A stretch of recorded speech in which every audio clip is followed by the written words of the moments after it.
Kelsey Mitchell in the face. Yep. And then kicks Caitlin Clark in the shin. Look at this. And then no foul called. Caitlin Clark is the reason why a lot of great things is going to happen for the WNBA. We have grown-ass men and women out here doing whatever they can to try to make sure that does not. You want to know why this story is getting so much attention right now? Because we just watched Caitlin Clark take the court in a nationally televised game while genuinely sick before tip-off, then battle through it to put up 19 points and 10 assists against the Minnesota Lynx. She also played with 5 technical fouls already on her record, leaving her just one step away from a suspension. Then Olivia Miles kicked her leg out in midair, sending Clark crashing to the floor without a call. At halftime, when Miles was asked about facing Clark, she chose to talk about how much she admires Kelsey Mitchell on national television. It's so fun playing with great guards. Kelsey Mitchell is really the one that's killing us right now. I'm just kind of in awe watching her. Like, this is low-key my welcome to the W moment, just trying to guard her. But it's so fun, We have respect for each other, so it's fun. And LeBron James, who famously posted about the CC effect when Caitlin returned from injury and has supported her throughout this entire journey, is watching these moments just like Clark's fans are. From his perspective, the same pattern is impossible to ignore. The league continues to put its most important player under intense pressure, even when she takes the court while sick and still manages to record a double-double against one of the WNBA's toughest teams. For her, the one thing that I love that she's bringing to her sport, more people want to watch. Caitlin Clark is the reason why a lot of great things is going to happen for the WNBA. But for her individually, I don't think she should get involved on nothing that's being said. Just go have fun, enjoy. People need to realize the Indiana Fever, this is the second year in a row they had the #1 pick. So do y'all know what that means? LeBron James and Caitlin Clark have something in common that goes far beyond fame or social media support. They both understand what it feels like to be the most closely watched player in their league, the one opponents build their game plan around, the one officials seem to scrutinize differently, and the one whose reactions can draw penalties while the actions directed at them sometimes go unnoticed. I think LeBron has just been there to support me more than anything. He understands the microscope that I'm under and the spotlight that's on me, and I think he just wants to be there for me more than anything.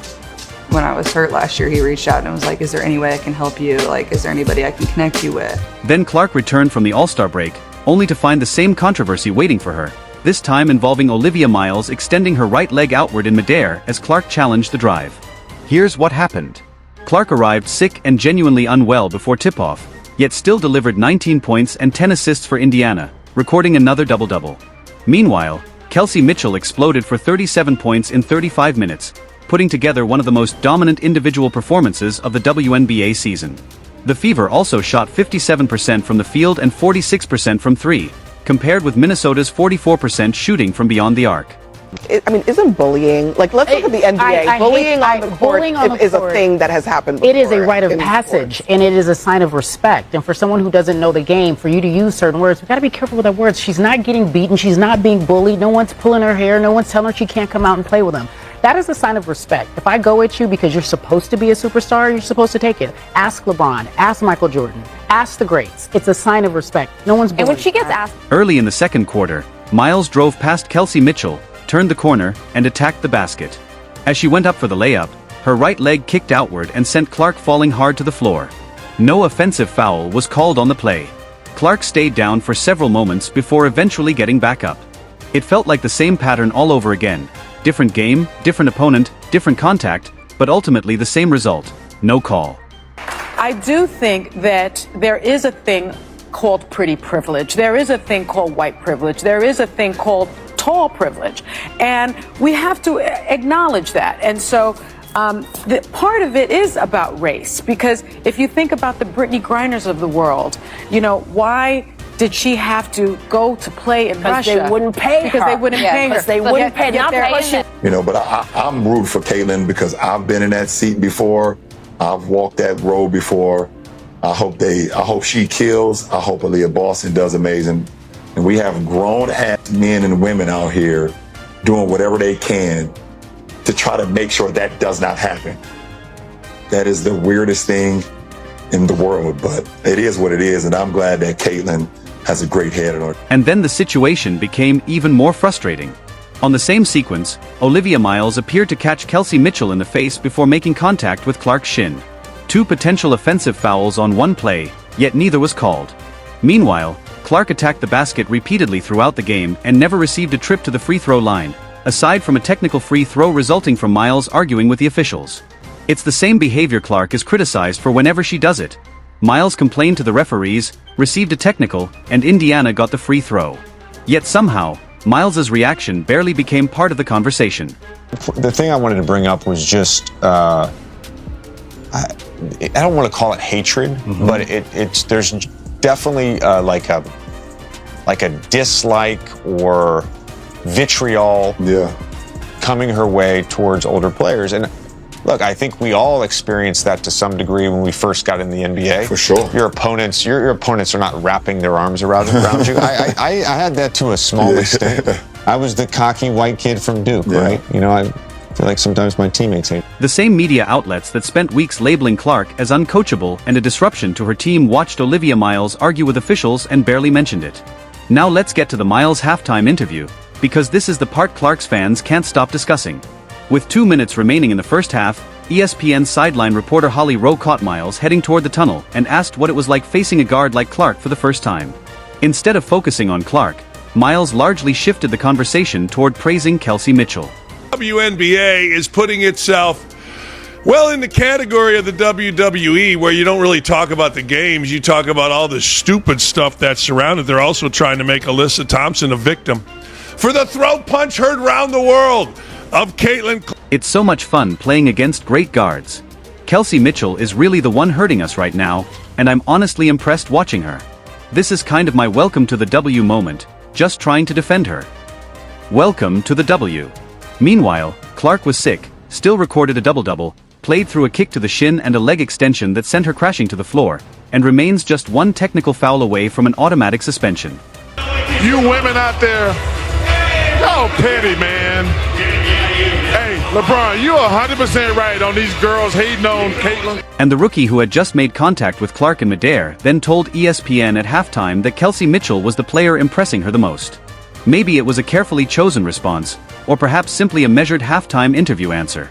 Either way, Clark's fans noticed. But one moment from July 28th tells the story better than anything else. With 2:07 remaining, the Fever were trailing by 2. Clark drew 2 defenders before finding Aaliyah Boston, the team's most efficient three-point shooter, completely open on the perimeter.